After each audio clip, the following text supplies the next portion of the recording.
Hello বন্ধুরা, welcome back to my channel. কেমন আছেন আপনারা সবাই? আশা করি আপনারা সবাই খুব ভালো আছেন। আজকে আবারও নিয়ে হাজির হলাম কিছু দুর্দান্ত কিচেন টিপস নিয়ে, যেগুলো জানা থাকলে আপনার সমস্ত কাজ সহজ হয়ে যাবে। তো চলুন চটপট করে ভিডিওটি শুরু করা যাক।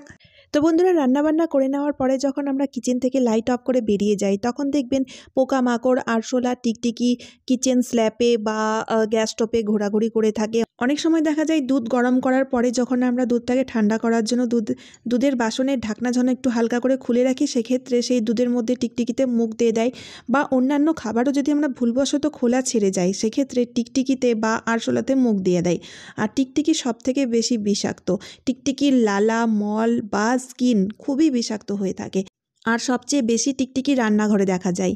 তাই আপনার বাড়িতেও যদি এরকম টিকটিকির প্রচুর উপদ্রব, তাহলে আপনার এই ট্রিকটি দারুণ কাজে আসবে। এখানে আমি নিয়েছি একটা ন্যাপথলিন ট্যাবলেট। আর সেই ট্যাবলেটটাকে কি করব, এইভাবে করে পাউডার করে নেব, মানে গুঁড়ো করে নেব।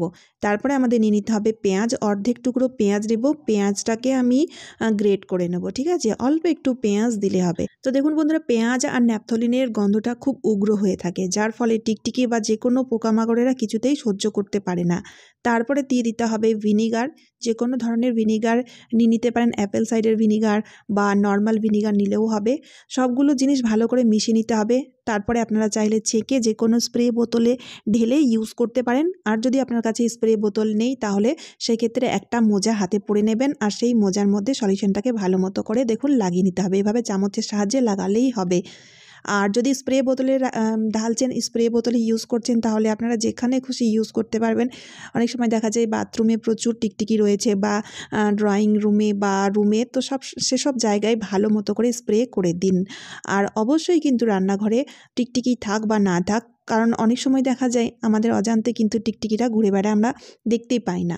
তো সেক্ষেত্রে দেখুন, রান্নাঘরের দেওয়াল থেকে শুরু করে গ্যাস স্টোভ বা কিচেন কাউন্টার টপে পুরো ভালো মতো করে এই সলিউশনটিকে এইভাবে করে লাগিয়ে দিন। গ্যাস স্টোভের নিচের অংশেও লাগিয়ে দেবেন, কারণ যেসব জায়গায় লুকানোর সম্ভাবনা থাকে, সেই সব জায়গাগুলোতে টিকটিকিরা লুকিয়ে থাকে। তো এইভাবে করে সলিউশনটা লাগিয়ে দেওয়ার ফলে টিকটিকি বা যে কোনো পোকামাকড় কিছুতেই আপনার কিচেনে ঘোরাঘুরি করবে না বা আসবে না।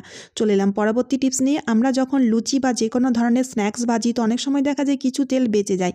আর সেই বেঁচে যাওয়া তেলের ইউজ তো অবশ্যই আমরা যে কোনো ধরনের রেসিপিতে নিয়ে থাকি। কিন্তু অনেক সময় দেখা যায় সেই তেলের মধ্যে স্ন্যাক্স বা যে জিনিসটা আমরা ভেজেছি, সেই জিনিসটার গন্ধ থেকে যায়। তারপর সেই তেলটার ইউজ নিতে আমাদের একদমই ইচ্ছে করে না।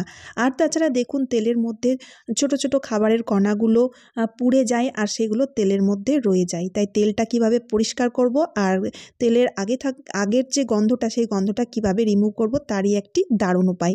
তার জন্য কি করতে হবে, এখানে নিয়ে নিতে হবে তেঁতুল। তেলটাকে হালকা একটু গরম করে অল্প একটু তেঁতুল এই তেলের মধ্যে দিয়ে তেলের মধ্যে ভেজে নিতে হবে। তাহলেই দেখবেন তেলে থাকা আগেকার যে স্ন্যাক্সের গন্ধ, সেটা কিন্তু পুরোপুরিভাবে দূর হয়ে যাবে। তারপরে আপনারা এই তেলটার ইউজ যে কোনো ধরনের রেসিপিতে নিতে পারবেন। এবার আমরা দেখে নেব যে তেলটাকে কিভাবে পরিষ্কার করব। তার জন্য তেলটাকে প্রথম ভালো মতো করে ঠান্ডা করে নেবেন। ঠান্ডা করে নেওয়ার পরে এখানে নিয়েছি একটা পাত্র, আর তার সাথে নিয়েছি আমি চা ছাঁকনি, আর নিয়ে নিয়েছি এক টুকরো তুলোটা যেন ভালো পরিষ্কার হওয়া যায়। তারপরে কি করব, এই তুলোটাকে আমি চা ছাঁকনির মধ্যে রেখে দিয়েছি। তারপর দেখুন, একটু একটু তেল আমি তুলোর মধ্যে ঢালছি। ঢেলে নেওয়ার পরে না, এইভাবে করে নিংড়ে নিচ্ছি, যার ফলে কি হবে, তেলটা ভালো মতো করে ছাঁকা হয়ে যাবে। তবে একসাথে সব তেলগুলো তুলোর মধ্যে ঢাললে হবে না, অল্প অল্প একটু অল্প একটু একটু করে তেল ঢালতে হবে, আর তুলোটাকে ভালো করে নিংড়ে নিতে হবে। তো যেহেতু চা ছাঁকনির ওপরে তুলো দিয়েছি, তাই সব তেল একসাথে স্ট্রেন হবে না, যার ফলে একটু একটু তেল এভাবে দিয়ে তারপর তেলটাকে ফিল্টার করে নিতে হবে।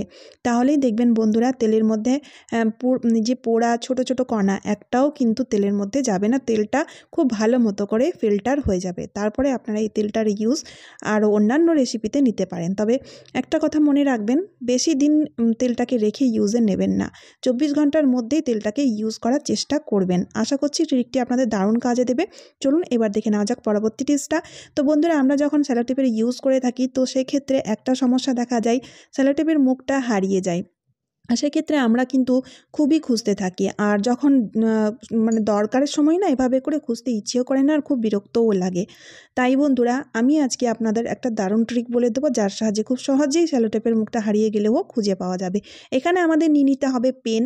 আর পেনের সাহায্যে দেখুন এভাবে করে রাব করলেই দেখবেন সেলোটেপের মুখটা আমরা খুব সহজেই খুঁজে পেয়ে যাব। পেনের নিবটা বেশ ধারালো থাকে, যার ফলে যেই সেলোটেপের মুখটা না যেখানে থাকবে খুব সহজেই কিন্তু আমরা এইভাবে করে ঘষলেই খুঁজে পেয়ে যাব, যেমনটি আপনারা দেখতে পাচ্ছেন।